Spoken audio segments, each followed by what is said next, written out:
बड़ी खबर आपको बता रहे हैं, चुनाव से जुड़ी हुई बीजेपी को बड़ा झटका लगा है। सुधीर यादव आम आदमी पार्टी में शामिल हो गए। सागर के पूर्व सांसद लक्ष्मी नारायण यादव के बेटे और बीजेपी नेता सुधीर यादव आम आदमी पार्टी में शामिल हुए हैं। जी हां, सागर के बीजेपी नेता मुकेश जैन ढाना ने भी आम आदमी पार्टी ज्वाइन कर ली है। आपके राष्ट्रीय संगठन महामंत्री और राज्यसभा सांसद संदीप पाठक ने इन्हें सदस्यता दिलाई। आम आदमी पार्टी की तस्वीरें भी सामने आई। ब्योहारी से कांग्रेस के पूर्व विधायक रामपाल सिंह भी आम आदमी पार्टी में शामिल हुए हैं। तो चुनाव से ठीक पहले दल बदल का खेल लगातार जारी है।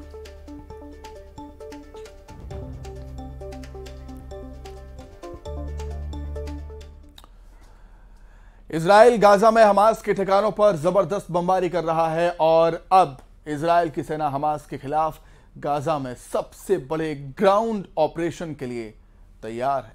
देखिए,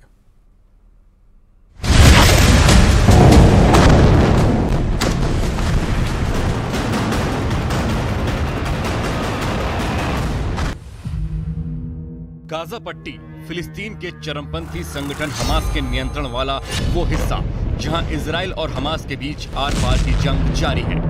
इजराइल पर हमास के हमले के 14 दिनों में इजराइल ने गाजा में हवाई हमले कर तबाही मचा दी है।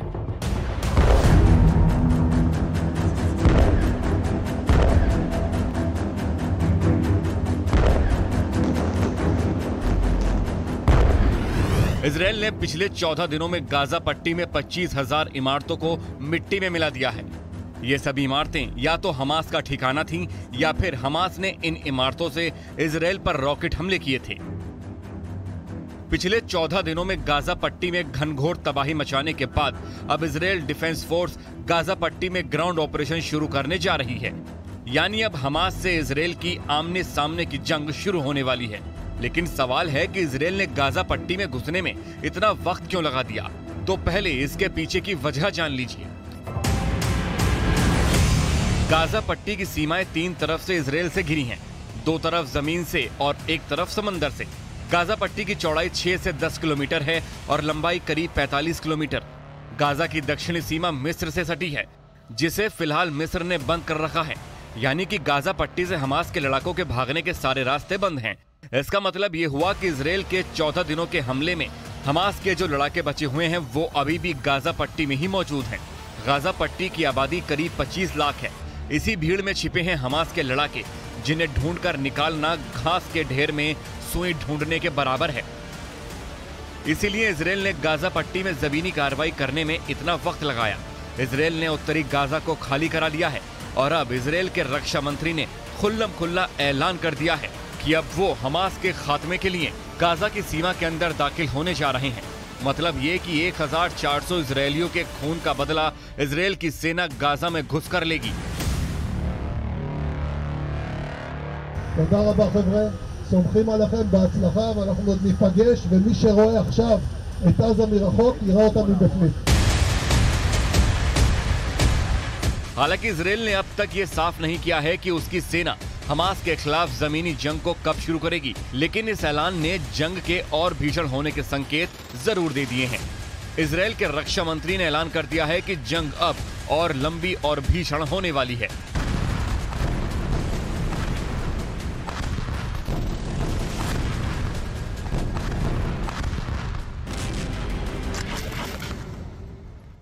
הקרב יהיה קרב ממושך, הקרב יהיה קרב קשה, אנחנו נהיה מדויקים, חדים, קטלניים, אבל יהיו מחירים. אנחנו נשלם מחירים ואנחנו נמשיך עד שנבצע את המשימה במלואה. अब यहाँ से समझना जरूरी है कि इजराइल की सेना गाजा की उस बारूदी जमीन पर कदम क्यों रखने जा रही है, जिसे अमेरिका भी आत्मघाती बता चुका है। इजराइल के इस फैसले की वजह भी समझ लीजिए। हमास के कब्जे में अब भी 200 से ज्यादा बंधक मौजूद हैं, जिन्हें इजराइल की तमाम डेडलाइन के बावजूद हमास ने रिहा नहीं किया। इजराइल का मकसद इन बंधकों को छुड़ाना है। लगातार हवाई हमले के बावजूद हमास जवाबी हमले कर रहा है। इजराइल का मकसद हमास की इस ताकत को नेस्तनाबूद करना है।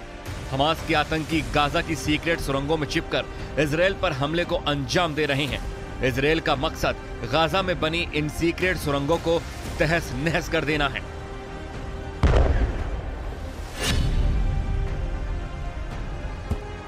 यानी कि इस बार गाजा में इजराइल की सेना हमास का नामो निशान मिटाने के इरादे से उतरेगी और जब तक हमास का एक भी लड़ाका गाजा में जिंदा रहेगा तब तक इजराइल की ओर से युद्ध जारी रहेगा। गाजा में ग्राउंड ऑपरेशन शुरू करने से पहले इजरायली प्रधानमंत्री बेंयामिन नेतन्याहू ने भी गाजा बॉर्डर पहुंचकर जवानों की हौसला अफजाई की। नेतन्याहू ने सैनिकों से पूछा कि क्या वो तैयार हैं, जिसके जवाब में सैनिकों ने कहा कि वो जीत तक के लिए तैयार हैं।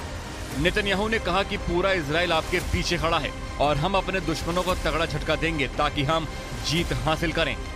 אני פה עם הלוחמים של גולני, הם באים מכל חלקי הארץ, הם לחמו כמו אריות, הם ילחמו כמו אריות. אתם מוכנים להמשך? כן! אנחנו הולכים לנצח בכל העוצמה, אתם מוכנים? כן! כל עם ישראל עומד מאחוריכם, ואנחנו ניתן את המכה הקשה לאויבים שלנו כדי שנשיג ניצחון לניצחון. מוכנים? כן! इधर हमास भी इजरायली सेना के गाजा में घुसने के इंतजार में बैठा है। गुरिल्ला युद्ध में माहिर हमास के लड़ाकों के लिए गाजा उनका घर है। गाजा का चप्पा चप्पा उन्हें पता है और सबसे बड़ी बात यह है कि गाजा की जमीन के नीचे हमास की एक अलग दुनिया है, सुरंगों की दुनिया। गाजा के नीचे हमास ने सुरंगों का ऐसा जाल बिछाया है जो उनके लिए कवच है, लेकिन इजरायली सेना के लिए मौत का ऐसा जाल जिसमें वो फंस कर रह जाएंगे। हमास के सैन्य प्रवक्ता अबू ओबेदा ने क्या कहा आप भी जान लीजिए। हम अपने लोगों को भरोसा देते हैं कि हमारा प्रतिरोध बहुत अच्छा है और अभी भी इलाके की घटनाएं हमारे काबू में हैं। हमारी जनता और लड़ाके जानते हैं कि कब उठना है और कब हमला करना है और हम अल-अक्सा की रक्षा के रूप में एक लंबी लड़ाई के लिए तैयार हैं। यानी कि गाजा में घुसते ही इजराइल और हमास के बीच आमने सामने की एक लंबी जंग छिड़ने वाली है, जिसके लिए दोनों पक्षों ने अपनी अपनी तैयारी कर ली है।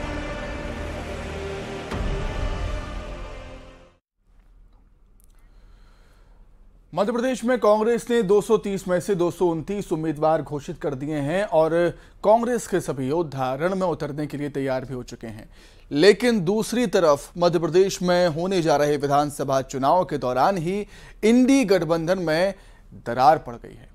मध्य प्रदेश में सीट शेयरिंग को लेकर सपा से कांग्रेस की पटरी नहीं बैठी तो सपा प्रमुख ने ऐसा बयान दिया कि सवाल हर ओर से उठने लगे हैं।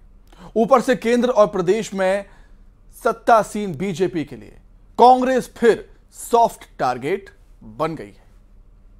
पूरी चर्चा हुई और रात भर 1 बजे तक समाजवादी पार्टी के नेताओं को जगाया उन्होंने और बातचीत की, पूरे आंकड़े देखे और आश्वासन दिया कि हम 6 सीटों पर विचार करेंगे।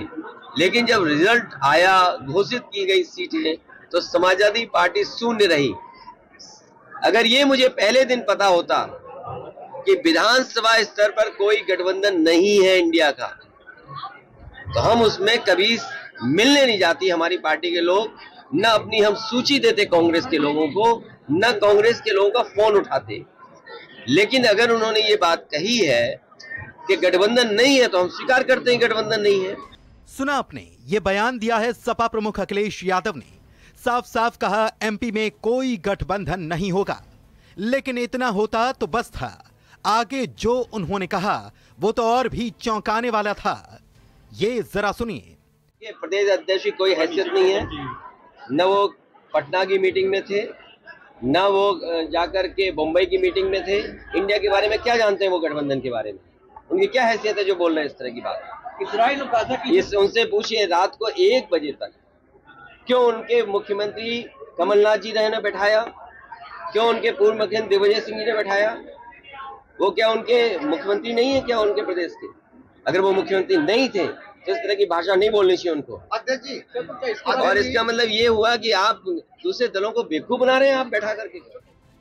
जरा सोचिए, केंद्र में बीजेपी और उसके सहयोगी दलों यानी कि एनडीए से मुकाबला करने के लिए कुछ महीनों पहले जो दल साथ आए थे, उन्हीं के बीच तलखी किस हद तक पहुंच चुकी है, वो भी अभी सिर्फ विधानसभा के चुनाव में। केंद्र के चुनाव आते आते क्या हो जाने वाला है?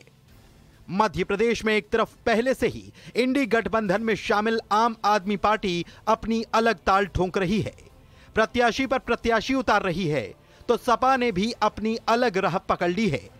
ऐसे में सवाल गठबंधन में साथ खड़े रहने को लेकर तो होगा ही, उधर कोढ़ में खाज ये भी कि इसी इंडी गठबंधन में शामिल नीतीश कुमार के सुर भी अब अलग लगने लगे हैं। अब जितने लोग हमारे हैं सब साथी है, छोड़िए ना भाई, हम अलग हैं आप अलग है, छोड़ो रे का हमरा तो दोस्तिया कहियो खत्म होगा। जब तक हम जीवित रहेंगे आप लोगों के साथ भी मेरा संबंध रहेगा, चिंता मत करिए। और सब मिल करके सब हो करके इसको तेजी से करवा दीजिए और खूब बढ़िया हो जाएगा, तो इतना खुशी होगी और खूब अच्छा लगेगा। जाहिर है जब इंडी गठबंधन में सबके अलग अलग सुर लगेंगे तो बीजेपी को ताना मारने का मौका भी मिलेगा। ऐसे में सीएम शिवराज सिंह चौहान ने इसे लपकते हुए सोशल मीडिया साइट एक्स पर कांग्रेस को जमकर घेरा। उन्होंने दोहराया कि इंडी गठबंधन अजीब गठबंधन है, दिल्ली में दोस्ती और राज्यों में कुश्ती हो रही है, इनमें न लोगों के विचार एक हैं न ही दिल एक हैं। सीएम ने लगे हाथ पीसीसी चीफ को भी घेरा और कहा कि इंडी गठबंधन की रैली को कैंसिल कमलनाथ ने कराया। जो अखिलेश यादव जी ने कल कहा है कि कांग्रेस ने सपा को उनको 1 साल तक धोखे में रखा, बातें करते रहे, बाद में धोखा दे दिया। उनके कार्यकर्ता रात भर जगे बिठाया और जिन शब्दों का प्रयोग किया है उनने चिरकुट जैसे, इससे उनके मन की स्थिति समझी जा सकती कांग्रेस ने कितना धोखा दिया है। और कांग्रेस आपस में भी धोखा दे रही है। अब मध्य प्रदेश में देख लीजिए, कांग्रेस लड़ रही है, सपा लड़ रही है, आप भी बाहें चढ़ा के सामने खड़ी है। काहे का गठबंधन है? वहीं इंडिया में चल रही इस आपाधापी पर कांग्रेस अपना बचाव करने की भरसक कोशिश करती दिखाई दे रही है। मुझे ऐसा लगता है कि जो इंडिया गठबंधन है उसमें हम सब एक साथ हैं। उनका रुष्ट होना अपनी जगह है, वो थोड़े नाराज हैं, परिवार के लोग नाराज हो जाते हैं, हम उनको मना लेंगे।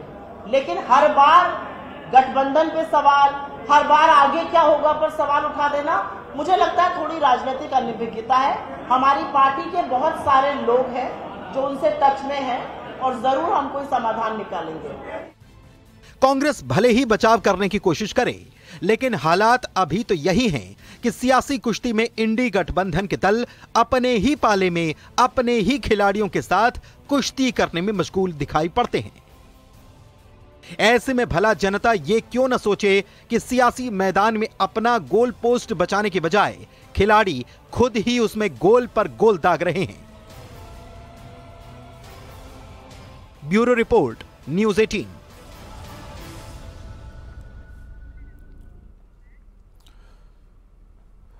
तो आखिरकार कांग्रेस ने अपने बाकी बचे प्रत्याशियों के नाम का ऐलान भी कर दिया। दिलचस्प रहा यह कि हर बार की तरह छोटी छोटी लिस्ट जारी करने के बजाय कांग्रेस ने केवल 2 जंबो लिस्ट जारी कर अपने चुनावी योद्धा मैदान में उतार दिए। वहीं 3 प्रत्याशियों के नाम को बदलने का भी काम कांग्रेस ने किया है। हालांकि एक सीट अभी भी होल्ड पर रखी गई है। तो कांग्रेस की दूसरी लिस्ट में क्या है, पार्टी ने कैसे समीकरण बैठाने का काम किया, आइए इस रिपोर्ट में देखिए।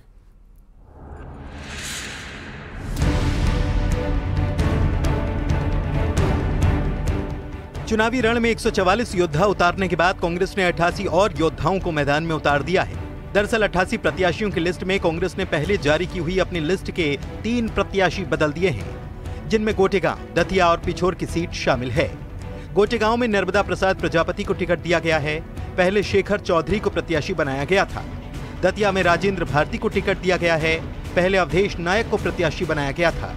पिछोर में अरविंद सिंह लोधी को टिकट दिया गया है, जबकि पहले शैलेंद्र सिंह को प्रत्याशी बनाया गया था।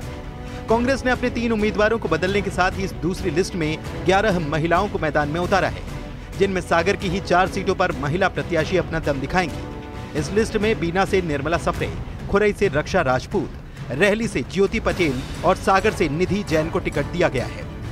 खास बात यह है कि कांग्रेस ने सर्वे को आधार बनाते हुए बीते चुनाव में जीत दर्ज करने वाले 6 विधायकों को इस बार मौका नहीं दिया, यानी कि पार्टी ने 6 विधायकों के टिकट काटने का भी काम किया है, जिनमें सुमावली सीट से अजब सिंह कुशवाहा की जगह कुलदीप सिकरवार को टिकट दिया गया। मुरैना सीट से राकेश मावई की जगह दिनेश गुर्जर को टिकट दिया गया। गोहद सीट से मेवाराम जाटव की जगह केशव देसाई को टिकट दिया गया। सेंधवा सीट से ग्यारसी लाल रावत की जगह मोन्टू सोलंकी को टिकट दिया गया। बड़नगर सीट से मुरली मोरवाल की जगह राजेंद्र सिंह सोलंकी को टिकट दिया गया। ब्यावरा सीट से रामचंद्र दांगी की जगह पुरुषोत्तम दांगी को टिकट दिया गया। कांग्रेस की अभी तक की लिस्ट की बात की जाए तो पार्टी ने 230 में से 229 सीटों पर अपने प्रत्याशी खड़े कर दिए हैं, जबकि आमला की एक सीट को होल्ड कर दिया गया है। इसके पीछे वजह बताई जा रही है सीट पर डिप्टी कलेक्टर निशा बांगरे की टिकट की दावेदारी, जिन्होंने पद से इस्तीफा तो दे दिया है लेकिन उनका इस्तीफा स्वीकार नहीं हुआ है और ये मामला कोर्ट में चल रहा है। कुल मिलाकर कांग्रेस ने एक सीट को छोड़कर अपने सभी योद्धा चुनावी रण में उतार दिए हैं। लिस्ट की बड़ी बातों की अगर बात करें तो सूची में भोपाल उत्तर से कांग्रेस विधायक आरिफ अकील की जगह उनके बेटे आतिफ अकील को प्रत्याशी बनाया गया है, जबकि मंडला जिले के निवास से मौजूदा विधायक डॉक्टर अशोक मरस्कोले को मंडला लड़ने के लिए भेज दिया गया। यहाँ निवास से चैन सिंह बरकड़े को उम्मीदवार बनाया गया, जिनका मुकाबला केंद्रीय मंत्री फग्गन सिंह कुलस्ते से होगा। इसके अलावा बीजेपी से आए 5 नेताओं को भी पार्टी ने टिकट दिया है, जिनमें बीजेपी छोड़कर कांग्रेस में आए दीपक जोशी को देवास खातेगांव सीट से, अभय मिश्रा को रीवा जिले की सेमरिया सीट से, बीजेपी के पूर्व विधायक भंवर सिंह शेखावत को धार की बदनावर सीट से, पूर्व विधायक गिरजा शंकर शर्मा को होशंगाबाद सीट से, तो निवाड़ी से बीजेपी की मौजूदा जिला पंचायत अध्यक्ष सरोज राय के बेटे अमित राय को टिकट दिया गया है। इसके अलावा कांग्रेस ने विधानसभा में अविश्वास के दौरान झटका देने वाले तत्कालीन उपनेता प्रतिपक्ष चौधरी राकेश सिंह चतुर्वेदी को भिंड सीट पर उम्मीदवार बनाया है। Bureau report, news 18। दिल्ली से बड़ी खबर। दिल्ली में चल रही बीजेपी की सीईसी की बैठक खत्म हुई है। मध्य प्रदेश के उम्मीदवारों पर मंथन हुआ है। इस बैठक में पीएम मोदी, सीएम शिवराज भी इस बैठक में शामिल हुए थे। बीजेपी के राष्ट्रीय अध्यक्ष जेपी नड्डा भी इस बैठक में शामिल हुए थे। तो दिल्ली में चल रही बीजेपी की सीईसी की बैठक खत्म हुई। मध्य प्रदेश के उम्मीदवारों पर मंथन हुआ। इस महत्वपूर्ण बैठक में पीएम मोदी, सीएम शिवराज इस बैठक में शामिल हुए।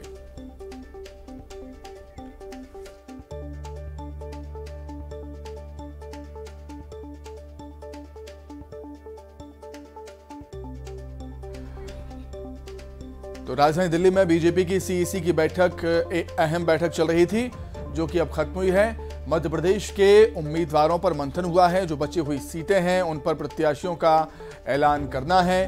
PM Modi, CM Shivraj, VD Sharma, Narendra Singh Tomar भी इस बैठक में शामिल थे। अधिक जानकारी के लिए हम बातचीत करेंगे। दिल्ली संवाददाता विनीत हमारे साथ जुड़े हुए हैं। विनीत, बेहद महत्वपूर्ण बैठक, बीजेपी की सीईसी की बैठक खत्म हुई है, क्या कुछ निकल कर आया इस बैठक में विनीत? बताना चाहूंगा कि यह जो बैठक है लगभग 1.25 घंटे यह बैठक चली, जिसमें प्रधानमंत्री नरेंद्र मोदी जो है वो भी मौजूद थे। एक महत्वपूर्ण बात यहाँ पर मैं आपको बताना चाहूंगा कि शिवराज सिंह चौहान जो है उनसे हमने बात की तो उनका साफ तौर पे कहना था कि जो बची हुई सीटों थे उस पर उन्होंने मंथन में किया है।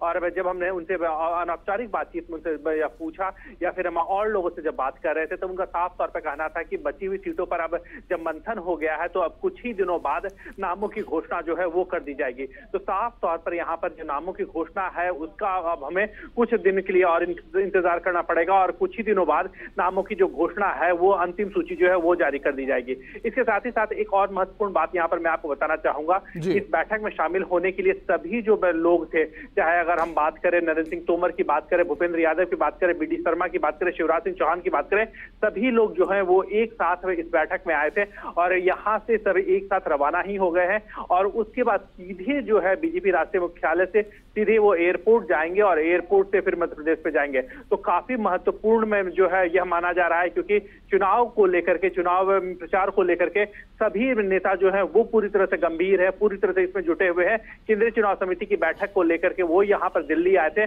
और जैसे ही यह बैठक खत्म हो गई वो सीधा मध्य प्रदेश के लिए रवाना हो गए। यहाँ से दिल्ली बीजेपी राष्ट्रीय मुख्यालय से रवाना होकर के एयरपोर्ट गए हैं और उसके बाद वहां से जो है वो जो है वो मध्य प्रदेश से रवाना हो जाएंगे। एक और महत्वपूर्ण बात यहाँ पर मैं आपको बताना चाहूंगा कि जब हमने इन नेताओं से यह बात करने की कोशिश की कि क्या जिस तरह से हमने देखा कि जब आखिरी सूची जो आई थी उसमें हमने देखा कि कई जो है वो मंत्रियों के भी नाम थे, कई सांसदों के भी नाम थे। हालांकि उन्होंने इस मुद्दे पर चुप्पी साधी रखी और कुछ नहीं बताया कि क्या आने वाले लिस्ट में भी किसी मंत्री के नाम हो सकते हैं, किसी सांसद के नाम हो सकते हैं। इस पर उन्होंने चुप्पी जो है वो साध रखी है। एक और बात बस यही उन्होंने बताई कि जो सभी नाम है उस पर चर्चा हो गई है और आने वाले दिनों में इन नामों की घोषणा जो है वो कर दी जाएगी। जी बिल्कुल। विनीत, जो बीजेपी की आने वाली सूची होगी वो बेहद महत्वपूर्ण होने वाली है, क्योंकि हम देख रहे हैं अभी कि शिवराज कैबिनेट के जो मंत्री हैं वो अभी होल्ड पर हैं, उनका नाम नहीं है। जो भी सूचियां जारी हुई हैं उनका नाम नहीं है, चाहे वो महेंद्र सिंह सिसोदिया की बात हो या और भी कई ऐसे मंत्रियों की बात हो। तो हम कह सकते हैं कि आने वाली सूची बेहद महत्वपूर्ण होने वाली है। विनीत? हाँ जी, निश्चित तौर पर अभी जो सूची जारी की गई है उसमें मैं कई महत्वपूर्ण नाम, अगर हम बात करें मंत्रियों के लिहाज से बात करें तो इसमें कई महत्वपूर्ण नाम हैं जो जिनकी सूची जो है वो जारी की जाएगी। निश्चित तौर पर यहाँ पर मैं आपको बताना चाहूंगा, हालांकि अगर हम बात करें 1 से 2 मंत्रियों की बात जो चल रही थी, जो हमें सूत्रों से हमें जानकारी मिल रही है, लगभग 2 मंत्रियों के टिकट जो है वो काटे जा सकते हैं और कुछ विधायकों के टिकट काटे जा सकते हैं। लेकिन एक महत्वपूर्ण बात यहाँ पर मैं आपको बताना चाहूंगा कि इन सभी चीजों को लेकर के जो मंथन है वो यहाँ पर हो चुका है। हालांकि अभी जो है वो कई जो सरकार के मंत्री हैं उन्हें में चुनाव लड़ाने की जो बात है या फिर उन्हें टिकट देने की बात जो है उसको लेकर के यहाँ पर फैसला लिया है। लेकिन अभी तक जो पूरी तरह से जो नामों की अगर हम बात करें तो वो जब सूची जारी की जाएगी उसी वक्त जो पूरे नाम है वो सामने आएंगे। लेकिन मंथन जो है वो खत्म हो गया है। एक महत्वपूर्ण बात यहाँ पर मैं आपको बताना चाहूंगा कि जिस तरह से आज हमने देखा कि मध्य प्रदेश, राजस्थान और तेलंगाना को लेकर के यहाँ पर केंद्रीय चुनाव समिति की बैठक हो रही है, तो सबसे पहले जो जिस राज्य पर चर्चा हुई वह राज्य मध्य प्रदेश था। लगभग 1.25 से 1.5 घंटे यह बैठक में चली। इस पर नामों पर मंथन हुआ। विनीत, एक चीज और आपसे जानना चाहता हूं मैं यहाँ पर, एक नाम काफी चर्चाओं में है, वो नाम है ज्योतिरादित्य सिंधिया। क्या ऐसे संकेत मिल रहे हैं, क्या सूत्रों के हवाले से खबर है कि बीजेपी उनको भी चुनावी मैदान में उतार सकती है? विनीत? जी निश्चित तौर पर यहाँ पर जिस तरह से बात चल रही है कि ज्योतिरादित्य सिंधिया जो केंद्रीय मंत्री हैं उनको भी चुनाव में जो है वो केंद्र सरकार जो है या पार्टी जो है वो टिकट दे सकती है। लेकिन जब हमने इसको लेकर के विभिन्न नेताओं से बात की तब उन्होंने इस पर चुप्पी साधे रखी और खुल करके किसी ने कुछ नहीं बोला। तो अभी जो है हम कयास ही सिर्फ लगा सकते हैं, ठोस जान जो है उसकी जानकारी जो है वो अभी तक बाहर नहीं आई है। लेकिन कयास तो ये जरूर है कि ज्योतिरादित्य सिंधिया जो है उन्हें भी टिकट दिया जा सकता है। लेकिन इसको लेकर के कोई भी, जो हमने कई लोगों से भी बात की जब केंद्रीय चुनाव समिति पर अब सीईसी की बैठक खत्म हुई है, उम्मीदवारों के नामों पर मंथन हो चुका है, अब इंतजार है बीजेपी की अगली सूची का। विनीत, बहुत शुक्रिया आपका जुड़ने के लिए, तमाम बातचीत के लिए। बुलेटिन में इतना ही, नमस्कार।